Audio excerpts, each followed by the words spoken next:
El don del águila.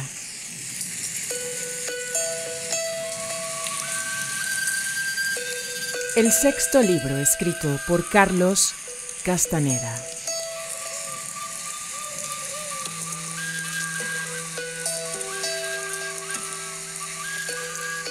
Hoy te presentamos de la segunda parte, el arte de ensoñar. El capítulo número 8. La conciencia del lado derecho y del lado izquierdo.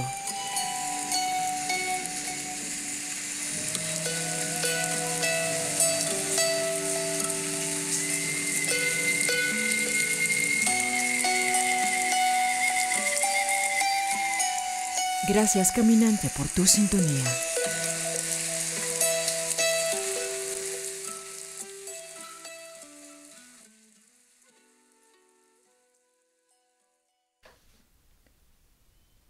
Nuestra discusión sobre el ensoñar fue sumamente benéfica para nosotros. No solo porque resolvió los obstáculos de nuestro ensoñar juntos, sino porque llevó los conceptos del ensoñar al nivel intelectual. Hablar de ellos nos tuvo ocupados, nos permitió hacer una pausa con el fin de mitigar nuestra agitación. Una noche que andaba de compras, llamé a la gorda desde una cabina telefónica. Me dijo que había estado en un almacén comercial y que había tenido la sensación de que yo estaba escondido detrás de unos maniquíes de escaparate. Estaba tan segura de que yo le andaba jugando una broma que se puso furiosa conmigo. Se abalanzó por la tienda tratando de atraparme y hacerme saber su enojo.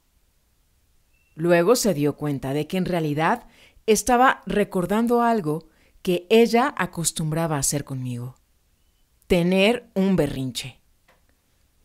Al unísono llegamos entonces a la conclusión de que era hora de volver a intentar el ensoñar juntos. Al decirlo, sentimos un optimismo renovado. Me fui a casa inmediatamente. Entré muy fácilmente en el primer estado, vigilia en reposo. Tuve una sensación de placer corpóreo, un hormigueo que irradiaba de mi plexo solar y que se transformó en la idea de que obtendríamos grandes resultados. Esa idea se convirtió en una nerviosa anticipación. Me di cuenta de que mis pensamientos emanaban del hormigueo en la mitad de mi pecho. Sin embargo, en el momento en que centré mi atención en él, el hormigueo cesó. Era como una corriente eléctrica que yo podía conectar y desconectar. El hormigueo se inició de nuevo, esta vez más pronunciado que antes, y de súbito me descubrí cara a cara con la gorda. Era como si hubiera dado vuelta a una esquina para toparme con ella. Quedé absorto mirándola. Era tan absolutamente real, tan ella misma, que sentí la necesidad de tocarla. El efecto más puro, más sobrenatural por ella, brotó de mí en ese momento. Empecé a sollozar incontrolablemente. Rápidamente, la gorda trató de entrecruzar nuestros brazos para detener mi estallido, pero no pudo moverse en lo más mínimo. Miramos en torno nuestro. No había ningún cuadro fijo frente a nuestros ojos, ninguna imagen estática de ningún tipo.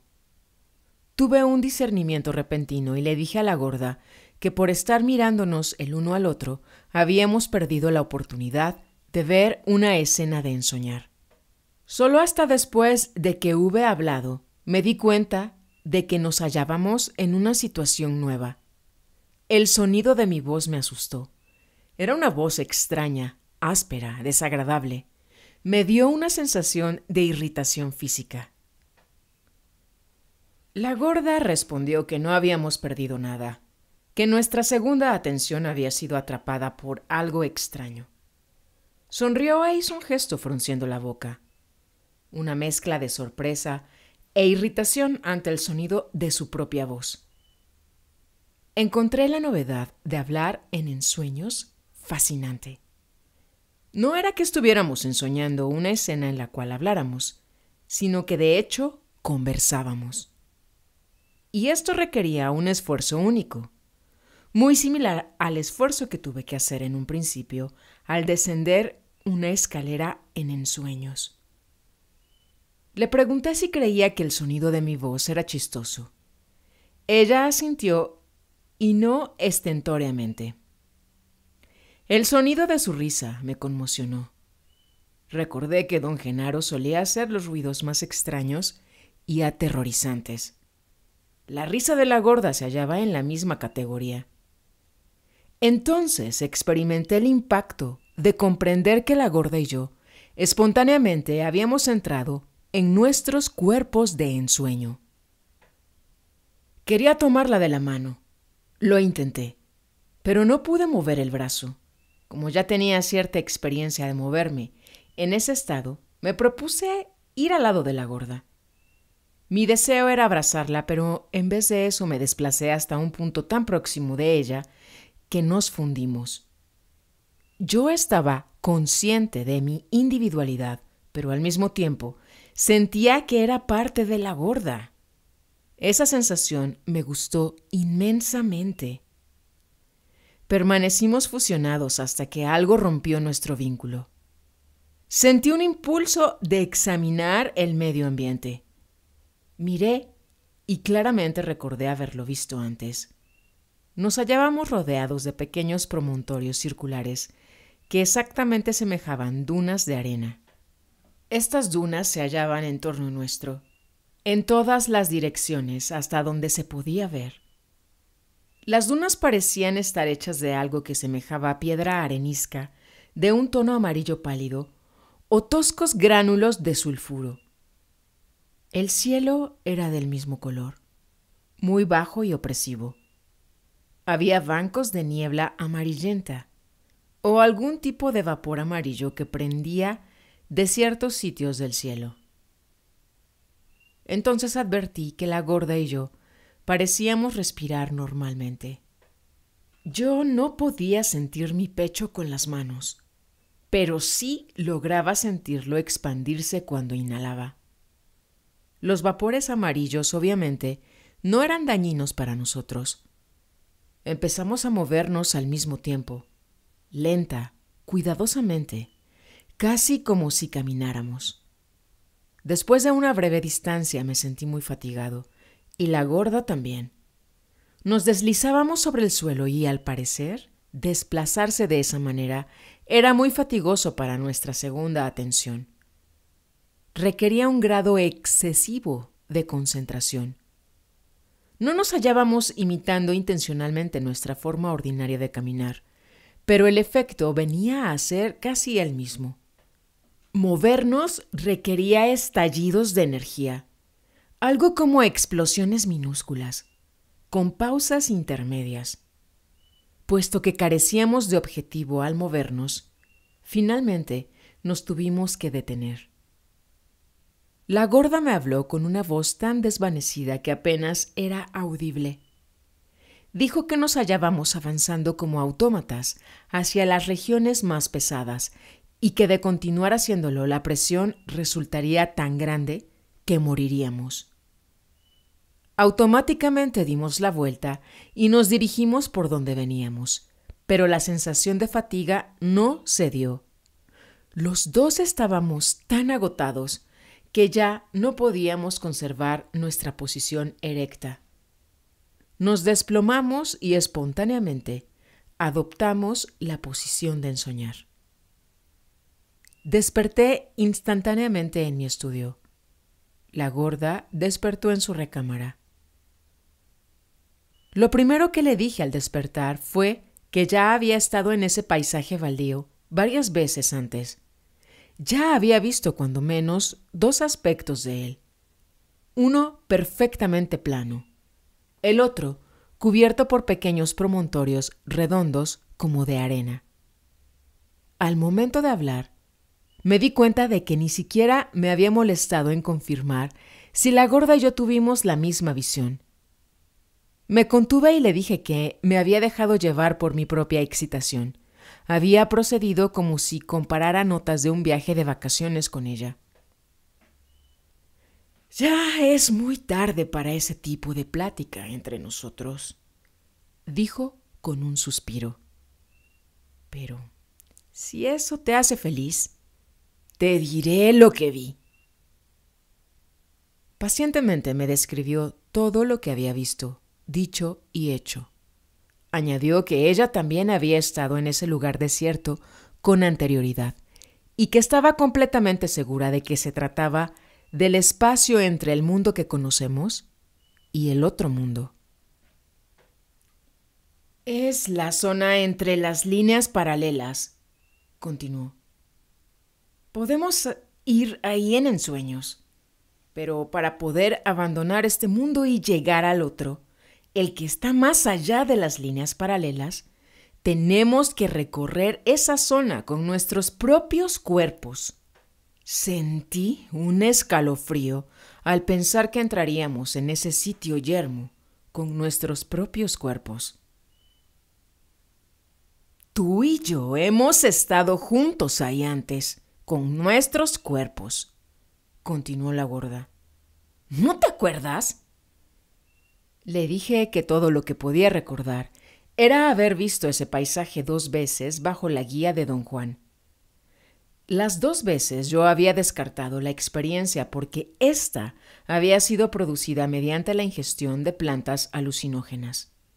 Siguiendo los dictados de mi intelecto, las había considerado como visiones privadas y no como experiencias consensuales. No recordaba haber visto ese paisaje en ninguna otra circunstancia. «¿Cuándo fue que tú y yo fuimos allí con nuestros cuerpos?», pregunté. «No sé», dijo. «Me llegó un vago recuerdo de eso, justo cuando tú mencionaste haber estado ahí antes. Creo que ahora te toca a ti ayudarme a terminar lo que ya he comenzado a recordar. Aún no lo puedo enfocar, pero sí recuerdo que Silvio Manuel nos llevó a la mujer nahual, a ti y a mí, a ese lugar tan desolado. Pero no recuerdo por qué nos llevó ahí. No estábamos ensoñando». No la escuché más, aunque ella seguía hablando. Mi mente había comenzado a perfilarse hacia algo aún desarticulado. Luché por poner en orden mis pensamientos, pues estos vagaban a la deriva. Durante unos instantes sentí que había retornado, años atrás, a una época en que no podía detener mi diálogo interno. Entonces, la niebla comenzó a despejarse. Mis pensamientos se ordenaron por sí mismos, sin mi dirección consciente, y el resultado fue el recuerdo completo de un evento que ya había logrado recordar parcialmente en uno de esos relampagueos desarticulados de recuerdos que solía tener. La gorda tenía razón.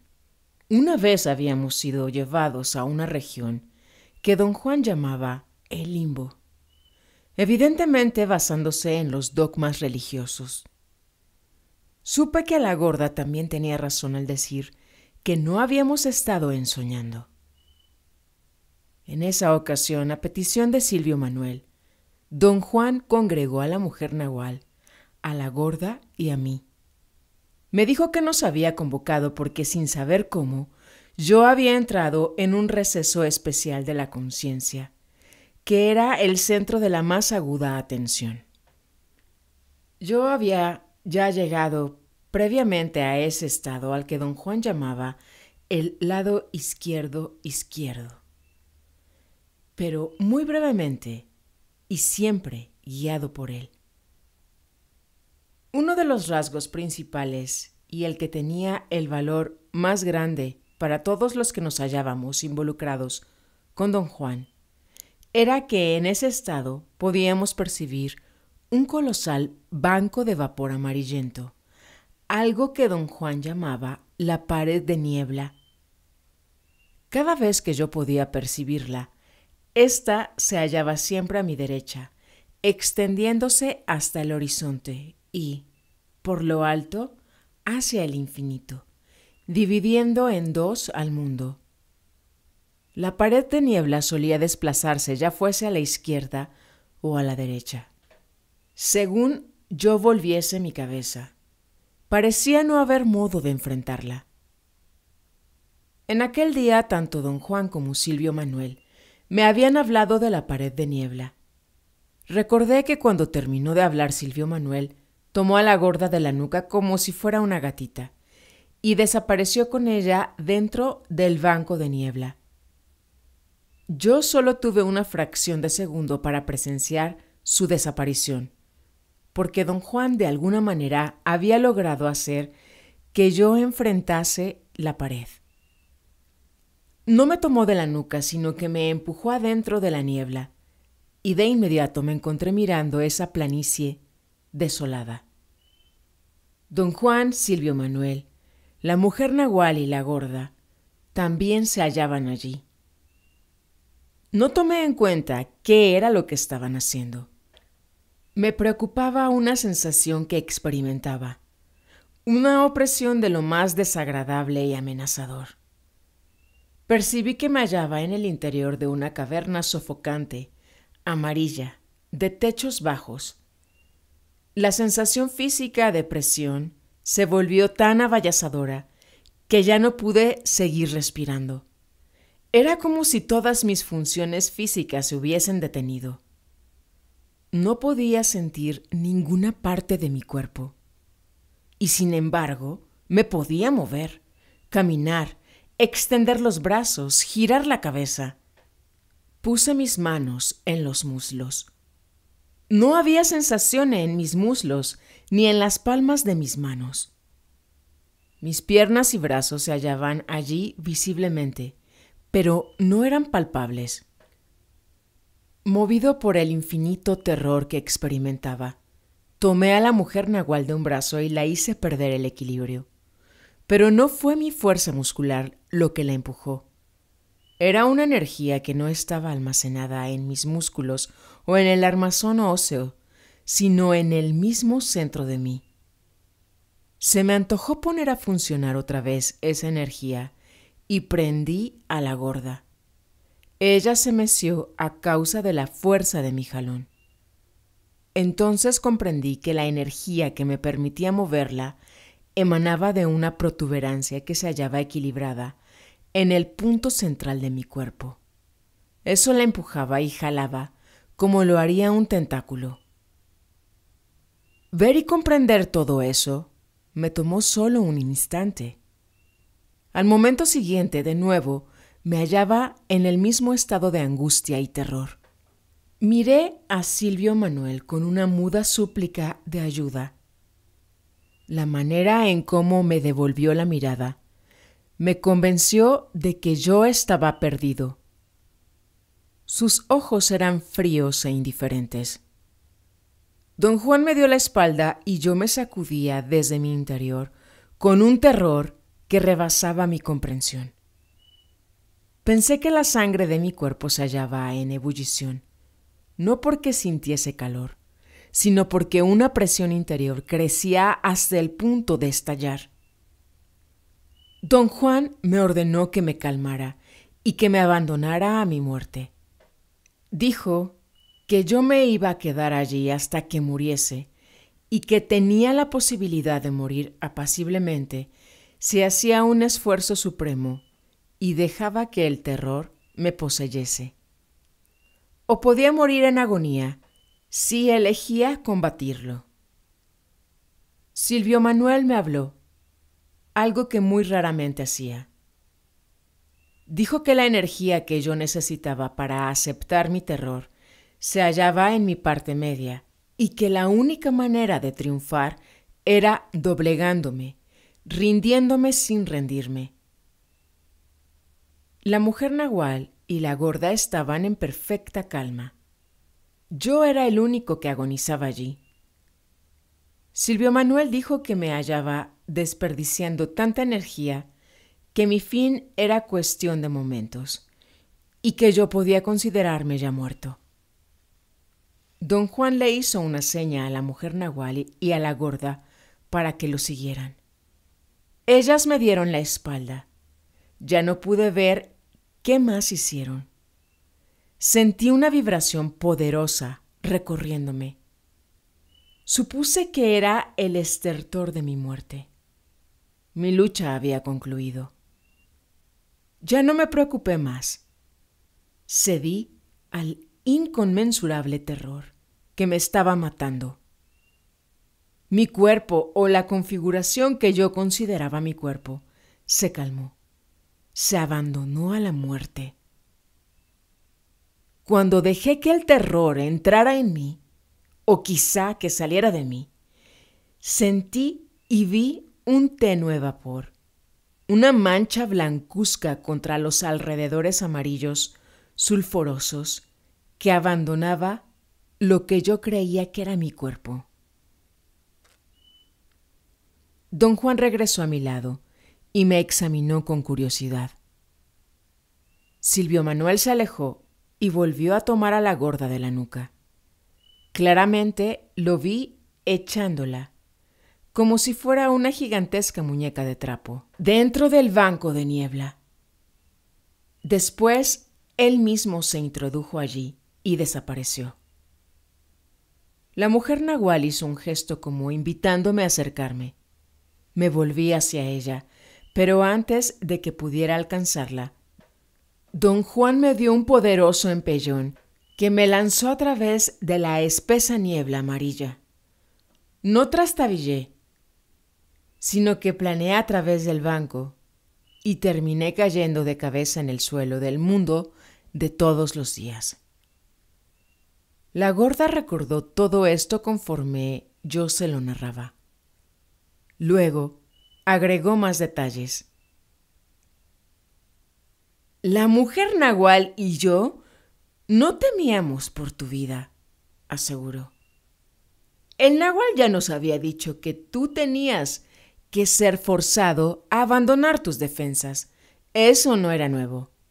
Todo guerrero hombre tiene que ser forzado mediante el miedo.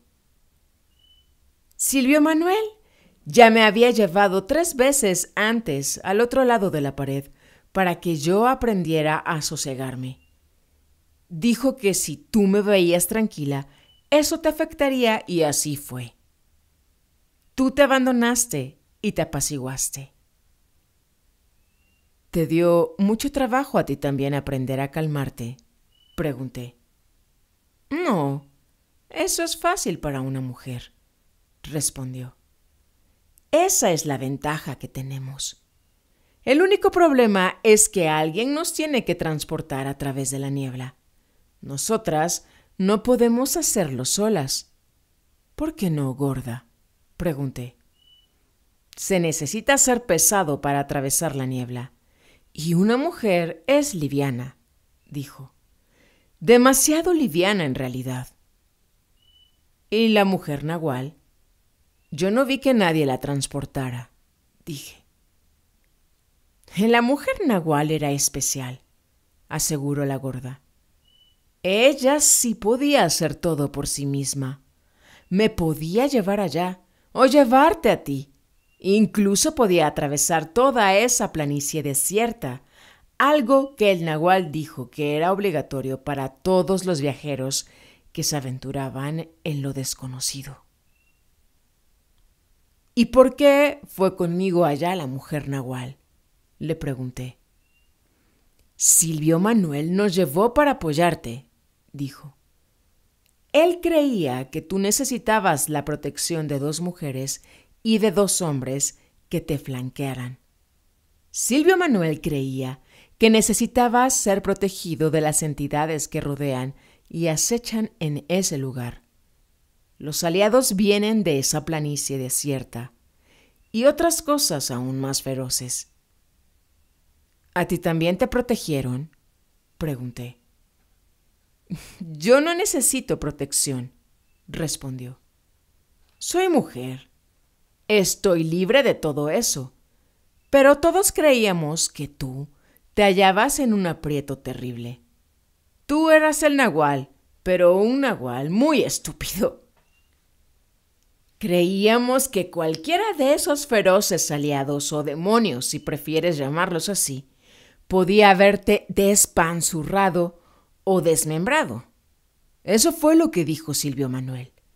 Nos llevó para que flanqueáramos tus 4 esquinas. Pero lo más chistoso era que ni el Nagual ni Silvio Manuel sabían que en realidad no nos necesitabas. Lo que era dable era que tú tenías que caminar muchísimo hasta que perdieras tu energía. Entonces Silvio Manuel te iba a asustar señalándote los aliados y convocándolos para que se te vinieran encima. Él y el Nagual planeaban ayudarte poco a poquito. Esa es la regla. Pero algo salió mal. Al instante en que llegaste ahí, te volviste loco. No te habías movido ni un centímetro y ya te estabas muriendo.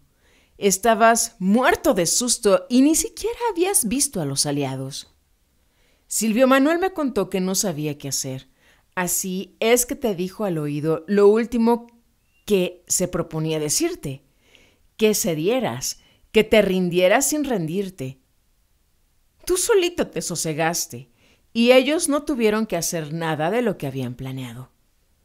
Al Nagual y a Silvio Manuel ya no les quedó otra cosa sino sacarme de ahí. Le dije a la gorda que cuando me encontré de nuevo en el mundo, había alguien de pie junto a mí que me ayudó a levantarme. Eso era todo lo que podía recordar. Estábamos en casa de Silvio Manuel, aclaró ella. Ahora ya puedo recordar muchas cosas de esa casa. Alguien me dijo, no sé quién, que Silvio Manuel encontró la casa y la compró porque había sido construida en un sitio de poder. Pero alguien más dijo que Silvio Manuel encontró la casa, le gustó, la compró y después trajo el poder a ella. Yo en lo personal creo que Silvio Manuel trajo el poder. Creo que su impecabilidad sostuvo el poder en esa casa todo el tiempo en que él y sus compañeros vivieron allí. Cuando era hora de que ellos se fueran, el poder del lugar se desvaneció con ellos y la casa se convirtió en lo que había sido antes de que Silvio Manuel la encontrara, una casa común y corriente. En tanto la gorda hablaba, mi mente parecía aclararse mucho más, pero no lo suficiente para revelarme lo que nos sucedió en esa casa. Eso que me había llenado de tanta tristeza. Sin saber por qué, estaba seguro de que tenía que ver con la mujer Nagual. ¿Dónde estaba ella? La gorda no respondió cuando se lo pregunté. Un largo silencio tuvo lugar. Ella se excusó, diciendo que tenía que hacer el desayuno. Ya era de mañana. Me dejó solo con una lugubrez y una dolorosísima melancolía. La llamé. Ella se enojó y tiró sus cacerolas al suelo. Entendí muy bien por qué lo hacía. En otra sección de Ensoñar Juntos, penetramos aún más profundamente en lo intrincado de la segunda atención. Esto tuvo lugar unos cuantos días después. La gorda y yo, sin ninguna expectativa o esfuerzo al respecto, nos encontramos juntos de pie. 3 o 4 veces ella intentó en vano entrecruzar su antebrazo con el mío. Me habló, pero lo que decía me era incomprensible. Sin embargo, supe que ella explicaba que nuevamente nos hallábamos en nuestros cuerpos de ensueño. La gorda me advertía que todo movimiento nuestro debería de surgir de nuestras partes medias. Como en nuestro intento anterior, ninguna escena de ensoñar se presentó a fin de que la examináramos, pero me pareció reconocer un local concreto que yo había visto en mis ensueños casi todos los días durante un año. Se trataba del Valle del Tigre Dientes de Sable. Caminamos unos cuantos metros. Esta vez, nuestros movimientos no fueron violentos o explosivos. En realidad caminamos con nuestros vientres, sin ningún tipo de acción muscular. El aspecto más violento era mi falta de práctica. Era como la primera vez que monté en bicicleta. Fácilmente me cansé y perdí el ritmo. Me volví titubeante e inseguro de mí mismo. Nos detuvimos. La gorda también se había desincronizado. Empezamos a examinar lo que nos rodeaba. Todo tenía una realidad indisputable, al menos para el ojo. Nos encontrábamos en una zona rugosa con una extraña vegetación. No pude identificar los raros arbustos que vi. Parecían árboles pequeños, de 1,5 metros de alto. Tenían muy pocas hojas que eran planas y gruesas, de un color verdoso, y flores enormes, cautivantes, de color marrón oscuro, con franjas de oro. Los tallos no eran maderosos, sino que parecían ligeros y flexibles, como junquillos. Se hallaban cubiertos de espinas largas que semejaban formidables agujas. Algunas plantas viejas que se habían secado y caído al suelo me hacían tener la impresión de que los tallos eran huecos. El suelo era muy oscuro, como si estuviera húmedo. Traté de inclinarme para tocarlo, pero no pude moverme. La gorda me indicó con una seña que utilizara la parte media de mi cuerpo. Cuando lo hice, no tuve que inclinarme para tocar el suelo. Había algo en mí que era como un tentáculo con capacidad de sentir. Pero yo no podía reconocer lo que me hallaba sintiendo. No había cualidades táctiles en particular sobre las cuales establecer distinciones. El suelo que tocaba parecía ser un núcleo visual en mí. Me sumergí entonces en un dilema intelectual. ¿Por qué el ensoñar parecía ser el producto de mi facultad visual? ¿Se debía a la preponderancia de lo visual en la vida de todos los días? Mis preguntas no tenían significado. No había posibilidad de responderlas, y todas esas interrogantes solo debilitaban mi segunda atención. La gorda rompió mis reflexiones dándome un empellón. Experimenté una sensación que era como de un golpe. Un temblor me recorrió. La gorda señaló adelante de nosotros. Como siempre, el tigre dientes de sable yacía en el arrecife donde siempre lo había visto. Nos aproximamos hasta que nos hallamos a unos metros del arrecife y tuvimos que alzar nuestras cabezas para ver al tigre. Nos detuvimos. El tigre se incorporó. Su tamaño era estupendo, especialmente su anchura. Supe que la gorda quería que nos escabulliéramos en torno al tigre hasta llegar al otro lado de la colina. Yo quería decirle que eso podría ser peligroso, pero no pude hallar una manera de transmitirle el mensaje. El tigre parecía iracundo, excitado. Se apoyó en las patas traseras, como si se preparara a saltar sobre nosotros. Yo estaba aterrorizado. La gorda se volvió hacia mí, sonriendo. Comprendí que me decía que no sucumbiera al pánico, porque el tigre solo era una imagen fantasmagórica. Con un movimiento de la cabeza, me instó a seguir adelante, y sin embargo, en un nivel imprecisable, yo sabía que el tigre era una entidad. Quizá no en el sentido concreto de nuestro mundo cotidiano, pero no obstante, real. Y como la gorda y yo estábamos ensoñando, habíamos perdido nuestra propia concreción en el mundo. En ese momento estábamos al parejo que el tigre. Nuestra existencia era fantasmagórica igualmente. Avanzamos otro paso ante la regañona insistencia de la gorda. El tigre saltó del arrecife. Vi su enorme cuerpo surcando el aire, viniendo hacia mí directamente. Perdí la sensación de que me hallaba ensoñando. Para mí el tigre era real y yo iba a ser despedazado. Una barrera de luces, imágenes y los colores primarios más intensos que haya llegado a ver relampagueó en todo mi entorno. Desperté en mi estudio. La gorda y yo, después, llegamos a ser expertos en ensoñar juntos. Yo tenía la certeza de que logramos esto gracias a nuestro desapego, al hecho de que ya no teníamos tanta premura. El resultado de nuestros esfuerzos no era lo que nos impelía a actuar.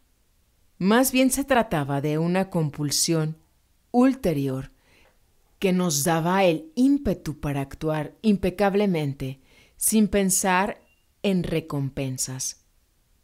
Todas nuestras sesiones fueron tan fáciles como la primera, aunque era mayor la velocidad y la naturalidad con la cual entrábamos en la segunda fase de ensoñar, la vigilia dinámica. Nuestra habilidad era tal que ensoñábamos juntos cada noche. Sin ninguna intención de parte nuestra, los ensueños se concentraron al azar en 3 áreas: en las dunas de arena, en el medio ambiente del tigre dientes de sable y, lo más importante, en acontecimientos de nuestro pasado que habíamos olvidado del todo. Cuando las escenas que confrontábamos tenían que ver con eventos olvidados en los cuales la gorda y yo desempeñábamos un papel importante, ella no tenía dificultad en entrelazar su brazo con el mío. Este acto me daba una irracional sensación de seguridad. La gorda me explicó que ahuyentaba la soledad inquebrantable que produce la segunda atención.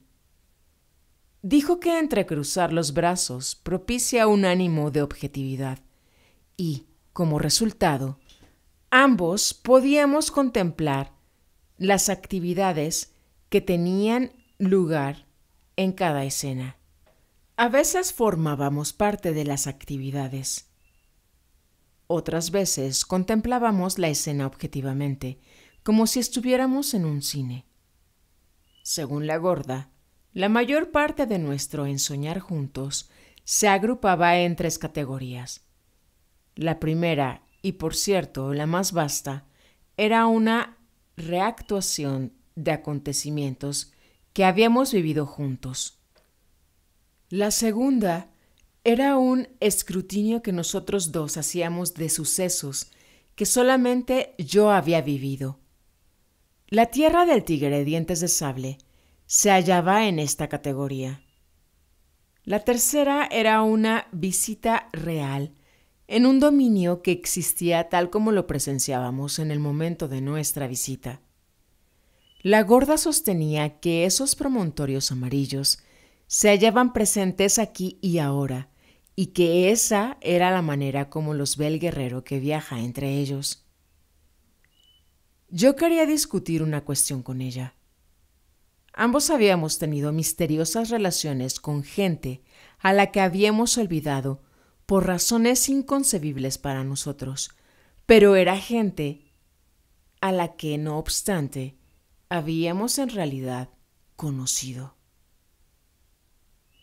El tigre dientes de sable, por otra parte, era una criatura propia de mi ensueño. Me era imposible concebir a uno y al otro en la misma categoría. Antes de que pudiera expresar mis pensamientos, recibí su respuesta. Era como si ella en verdad se encontrara en el interior de mi mente leyéndola, como si fuera un texto. «Pertenecen a la misma clase», dijo, y rió nerviosamente. No podemos explicar por qué hemos olvidado todo eso, o cómo es que ahora lo recordamos. No podemos explicar nada. El tigre dientes de sable está ahí, en alguna parte. Nunca sabremos dónde. Pero, ¿por qué preocuparnos por una inconsciencia inventada? Decir que una cosa es una realidad y que la otra es un ensueño no tiene ningún significado para el otro yo. Para la gorda y para mí, ensoñar juntos llegó a ser un medio de alcanzar un mundo inimaginado en recuerdos ocultos. Ensoñar juntos nos permitió acordarnos de acontecimientos que no podíamos recordar a través de nuestra memoria usual y corriente. Cuando los reexaminábamos en nuestras horas de vigilia, recuerdos aún más elaborados se desencadenaban. De esta manera, desenterramos, por así decirlo, masas de recuerdos que habían estado escondidos en nosotros. Nos tomó casi 2 años de esfuerzo prodigioso y de concentración llegar a una mínima comprensión de lo que nos había sucedido. Don Juan nos dijo que un ser humano está dividido en dos: el lado derecho, que es llamado el tonal, abarca todo lo que el intelecto es capaz de concebir. El lado izquierdo, llamado el nahual, es un dominio de rasgos indescriptibles, un dominio que es imposible de contener en palabras. El lado izquierdo quizás es comprendido. Su comprensión es lo que tiene lugar con la totalidad del cuerpo. De allí su resistencia a la conceptualización.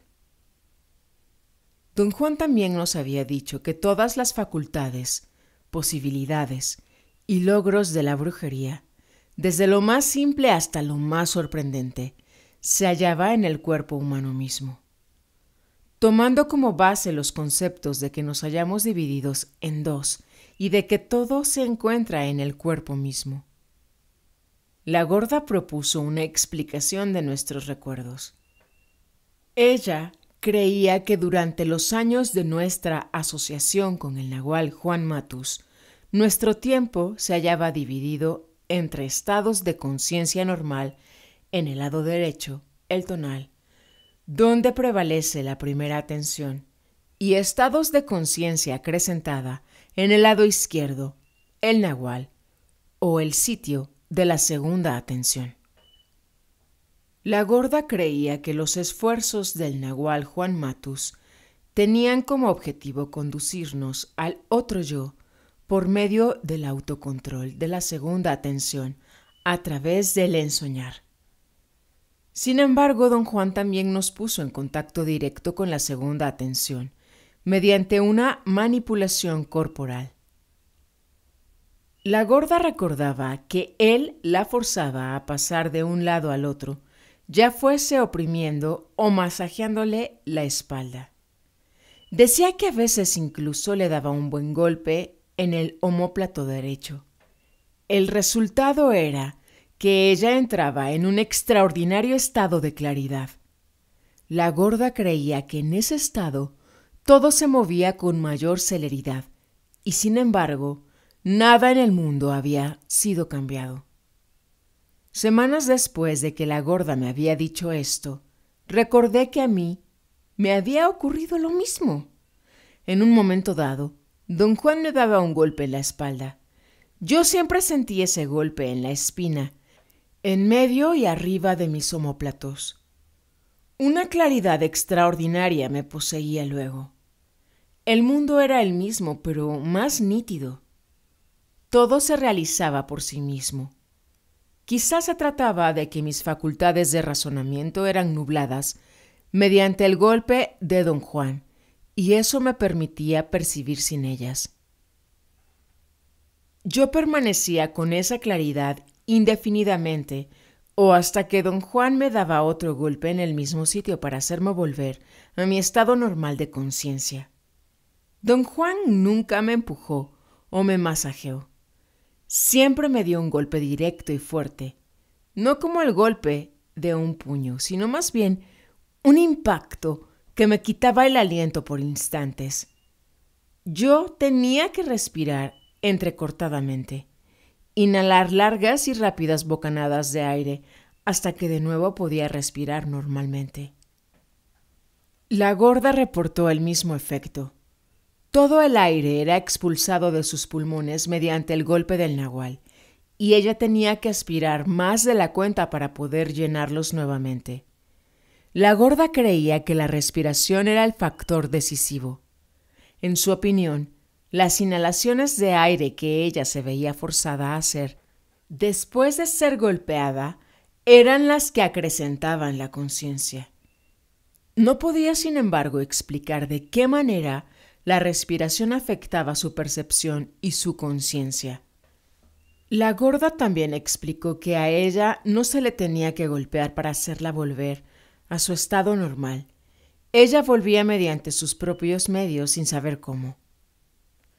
Sus observaciones me parecieron pertinentes. Cuando niño, e incluso ya de adulto, ocasionalmente había quedado sin aliento al caer de espaldas, pero el efecto del golpe de don Juan, aunque me dejaba sin aliento, no era semejante de ninguna manera. No había dolor, y en cambio me aportaba una sensación imposible de describir. Lo más cercano a lo que puedo llegar sería decir que creaba en mí un sentimiento como de sequedad. Los golpes en la espalda parecían resecar mis pulmones y nublar todo lo demás. Después, como la gorda había observado, todo lo que después del golpe del nahual se había vuelto neblinoso, adquiría una nitidez cristalina en cuanto respiraba, como si la respiración fuese el catalizador, el factor determinante. Lo mismo me ocurría cuando regresaba a la conciencia de todos los días. El aire era expelido de mí. El mundo que contemplaba se volvía borroso y después se aclaraba cuando llenaba los pulmones. Otro rasgo de esos estados de conciencia acrecentada era la riqueza incomparable de la interacción personal, una riqueza que nuestros cuerpos comprendían como una sensación de velocidad. Nuestro movimiento de ida y vuelta entre el lado derecho y el izquierdo nos facilitaba discernir que en el lado derecho se consume demasiada energía y demasiado tiempo en las acciones e interacciones de la vida diaria. En el lado izquierdo, por otra parte, existe una necesidad inherente de economía y velocidad. La gorda no podía describir lo que en realidad era esta velocidad, ni yo tampoco. Lo mejor que podría hacer sería decir que en el lado izquierdo yo podía comprender el significado de las cosas con precisión, directamente. Cada faceta de actividad se hallaba libre de preliminares o introducciones. Yo actuaba y descansaba, avanzaba y retrocedía, sin ninguno de los procesos de pensamiento que me son usuales. Esto era lo que la gorda y yo entendíamos por velocidad. La gorda y yo discernimos en un momento dado que la riqueza de nuestra percepción en el lado izquierdo era una comprensión post facto. Nuestra interacción parecía ser rica a la luz de nuestra capacidad de recordarla. Nos dimos cuenta entonces que en esos estados de conciencia acrecentada habíamos percibido todo de un solo golpe, una masa abultosa de detalles inexplicables. A esta habilidad de percibir todo de un solo golpe le llamamos intensidad. La tarea de recordar, entonces, propiamente, consistía en unir los lados izquierdo y derecho, de reconciliar esas dos formas distintas de percepción en un todo unificado. La tarea de consolidar la totalidad de uno mismo se efectuaba mediante el reacomodo de la intensidad en una secuencia lineal. Se nos ocurrió que las actividades en las que recordábamos haber tomado parte quizá no tomaron mucho tiempo en llevarse a cabo en términos de tiempo medido por reloj. Por razón de poder, en esas circunstancias, al percibir en términos de intensidad, pudimos solo haber tenido la sensación de extensos pasajes de tiempo. La gorda creía que si pudiéramos rearreglar la intensidad en una secuencia lineal, creeríamos haber vivido miles de años. El paso pragmático que don Juan tomó para auxiliarnos en nuestra tarea de recordar consistió en hacernos interactuar con cierta gente cuando nos hallábamos en un estado de conciencia acrecentada. Él tenía mucho cuidado en impedirnos ver a esa gente cuando nos hallábamos en un estado normal de conciencia, creando de esta manera las condiciones apropiadas para recordar. Al completar nuestros recuerdos, la gorda y yo entramos en un estado insólito. Teníamos detallado conocimiento de interacciones sociales que habíamos compartido con don Juan y sus compañeros. Estos no eran recuerdos del modo como yo recordaría un episodio de mi niñez. Eran recuerdos más que vívidos de acontecimientos que podíamos revivir paso a paso. Reprodujimos conversaciones que parecían reverberar en nuestros oídos, como si las estuviéramos escuchando. Los dos pensamos que no era superfluo especular sobre lo que nos estaba ocurriendo, lo que estábamos recordando desde el punto de vista de nuestra experiencia inmediata. Tenía lugar ahora. Tal era el carácter de nuestro recuerdo. Por fin, la gorda y yo pudimos resolver las interrogantes que nos habían impulsado tan duramente. Recordamos quién era la mujer nahual, cómo encajaba entre nosotros, cuál había sido su papel. Dedujimos más que recordamos, que habíamos pasado iguales porciones de tiempo con don Juan y don Genaro en estados normales de conciencia y con don Juan y sus demás compañeros en estados de conciencia acrecentada.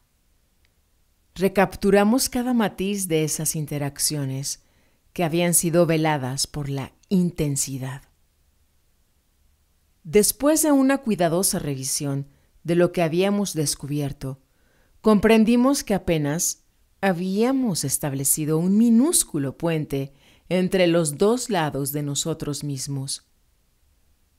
Nos volvimos entonces a otros temas, a nuevas interrogantes que habían tomado precedencia sobre las antiguas. Había 3 temas, 3 preguntas que resumían todas nuestras preocupaciones. ¿Quién era don Juan? ¿Y quiénes eran sus compañeros? ¿Qué nos habían hecho? ¿Y a dónde se habían ido todos ellos?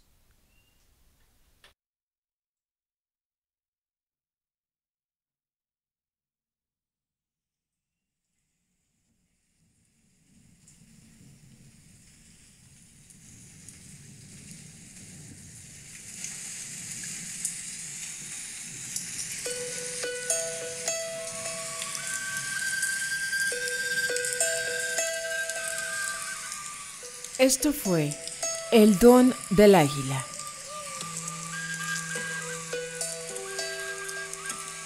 Escuchamos el capítulo número 8, La conciencia del lado derecho y del lado izquierdo.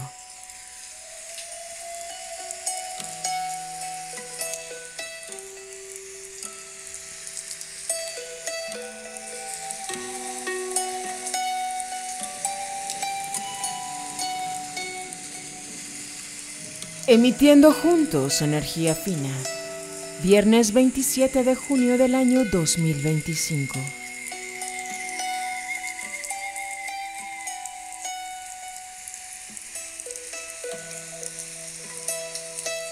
Vibrando desde el eje neovolcánico, Puebla, México.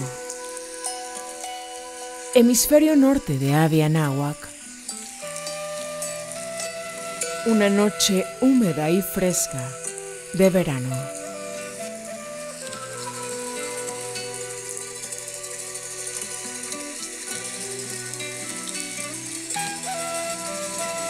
Cobijados en esta madre tierra, navegando en el infinito.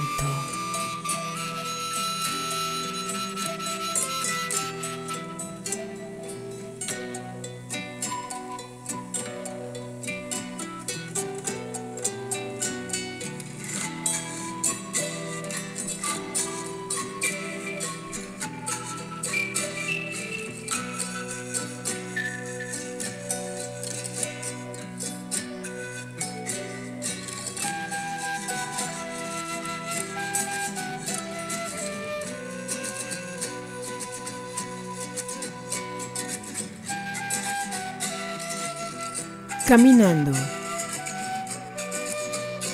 hacia la libertad.